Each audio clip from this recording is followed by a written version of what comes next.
So hello, and my name is Darlene Juschka, and I'm an associate professor in the Department of Gender, Religion, and Critical Studies at the University of Regina.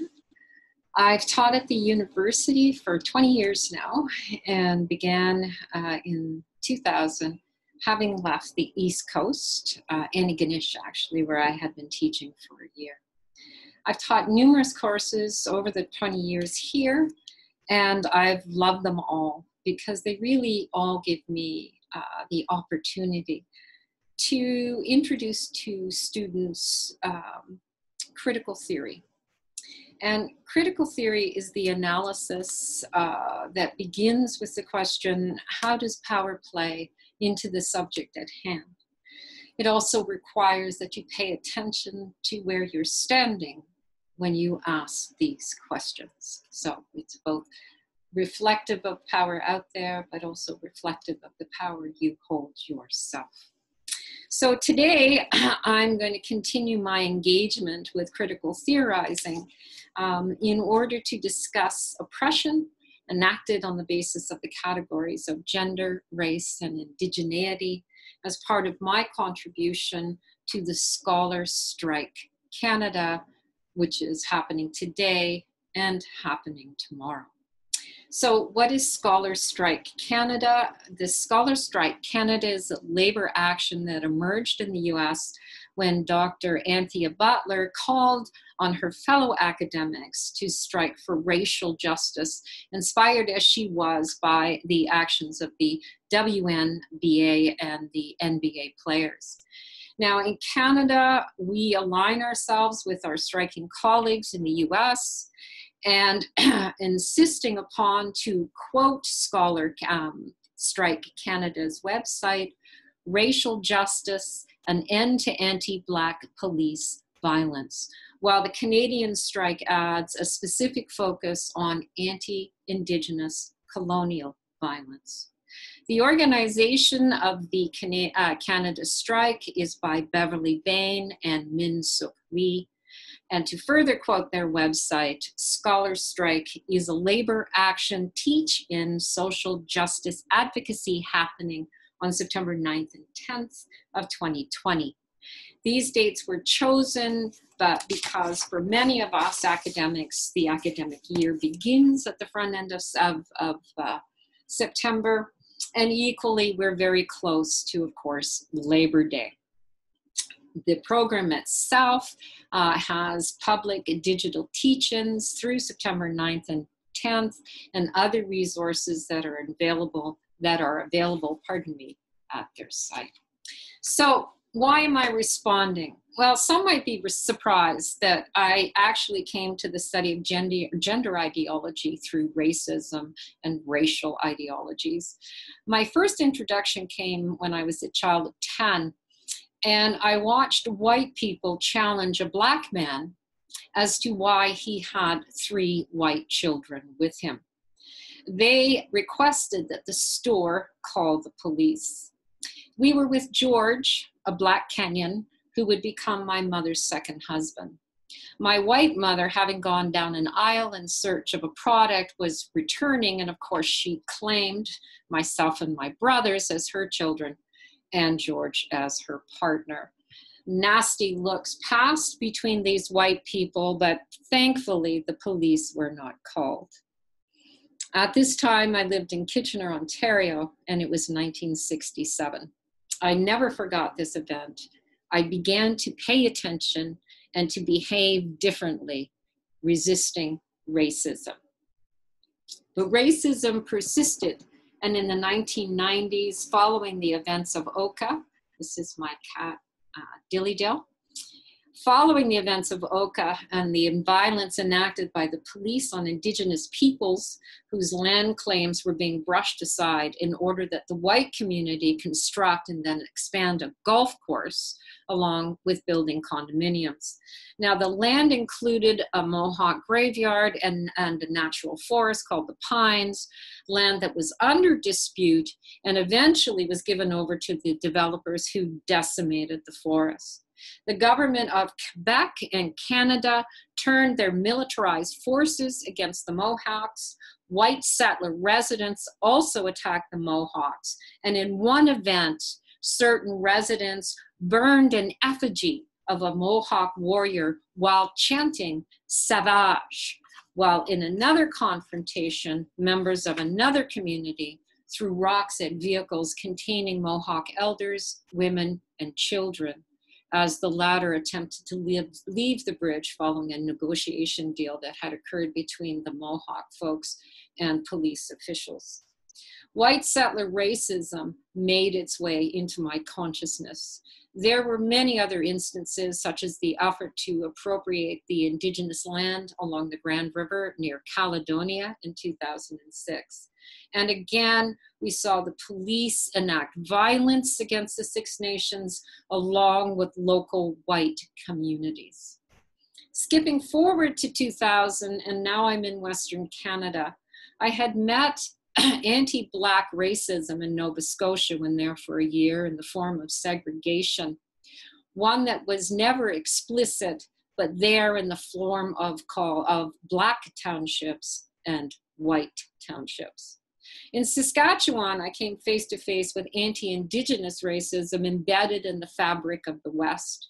Here I learned the death of Pamela George in 1995, an Ojibwa woman of 28 years of age who was beaten to death by two white men, and how these white men were met with sympathy and compassion by the judge of the trial.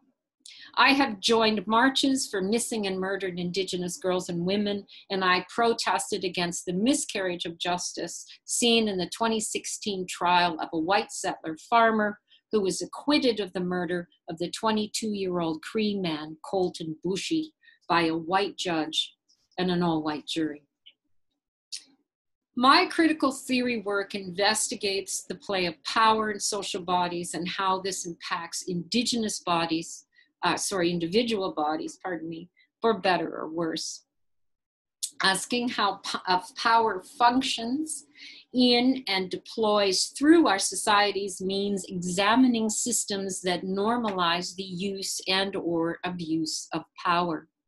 For example, we might ask how the white settler legal system, from the police to the judiciary, legitimated and reproduced anti-Indigenous racism seen in the events of Ms. George and Mr. Bushy. One of the murderers of Miss George said, "She deserved it. She was an Indian." While in Mr. Bushy's killing, the RCMP represented him as an Indigenous threat to white farmers, and therefore justifiably killed by the white farmer. In both cases, the white settler legal system enacted and upheld what is called systemic racism. That is, the law works in favor of one segment of society over and against the other. In these cases, whiteness is privileged as deserving justice, while indigeneity has no such privilege. Under the conditions of a white settler hegemony, whiteness signifies as positive and normative, while indigeneity is negative and non-normative. We can see the intersection of gender, race, and indigeneity in the cases of both Colton Bushy and Pamela George, and how the intersections have a deadly outcome for both these young Indigenous people, which was then followed up by a miscarriage of justice that continues to mark the relationship between white settlers and Indigenous folk in Canada. In the event of Pamela George, she was taken to of less human value by her killers, who forced sex on her and then beat her to death. Later, both bragged about their murderous conquest, with one commenting to a friend about his activities on the night of the murder with regard to his actions or what he did that night. He states, "Not much. We drove around, got drunk, and killed this chick." And if the murderer's contempt for women isn't enough, the judge is going to double down on the intersection of gender, race, and indigeneity, with his advice to the jury before their deliberations on the case that the indigenous Ms. George was a sex worker, while the white men had promising futures. The indigenous female feminine is one that is on the wrong side of heterosexism and the smooth operations of law and order, claiming the how and why of her sexuality and life.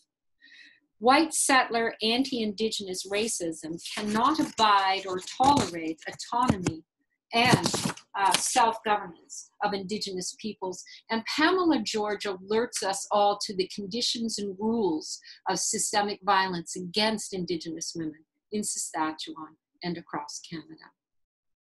If indigenous femininity is considered to be a threat of chaos to white settler ordered world, to a white settler ordered world, indigenous masculinities are considered to be a sexual threat, one that includes the threat of extreme violence. Indigenous men, like women, are represented as a threat to proper social order insofar as they are a threat to white settler women and a threat of uncontrolled violence rooted in the abuse of alcohol. These myth themes, as I call them, are narrative tropes deployed in and by anti-indigenous racism that is systemic to our social infrastructure, including education, legal and policing systems, economics, every part of our social arrangements. The murder of Colton Boushie and the trial that followed evinced these myth themes. In the narrative events, we're told Boushie and his friends had been drinking, and this drinking signified as a threat, something he did not do in the trial of the murderers of Ms. George, wherein the judge suggested to the jury that they take into account the two young men were drunk and therefore less responsible for what they did. We also read in the court transcripts of Mr. Boushie's trial that the white settler farmer thought his white settler wife was under threat and within minutes shot Mr. Boushie in the head by mistake. The RCMP called to the farm, proceeded to take Mr. Boushie's companions into custody, treating them as criminals and leaving behind the man, the farmer, who killed this 22-year-old Cree man. The RCMP then went to Mr. Boushie's home to relay the news that the young man had been shot to death to his mother. We hear from his mother, and this is coming from a CBC interview, that Debbie Battisti told the CBC that on the night Mr. Boushie was shot, RCMP officers entered her home with weapons drawn, informing her of her son's death. Baptisti said that after she collapsed on the floor, one RCMP officer told her to get it together and then asked, "Have you been drinking?" No apologies were ever extended to her, only excuses for this kind of behavior. Here we see how gender, race, and indigeneity intersect to bring about, once again, deadly results in the miscarriage of justice. Critical theory requires that we ask how power is enacted in and through our social bodies, how it shapes and affects every aspect of the spectrum of our lives, each and every one of us, and not just those considered to count as human. The billionaires in capitalism, the properly masculine man and a masculine hegemony, the white settler and a white settler hegemonic formation, or the white supremacist in a racist social formation.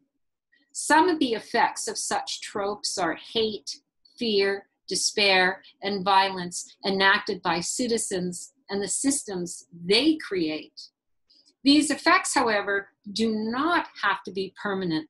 We can work to bring about change by critically engaging the underlying anti-Indigenous or anti-Black racism and its effects, and then work together to creatively envision new ways of being that embrace and enact compassion and empathy for each other and all of us.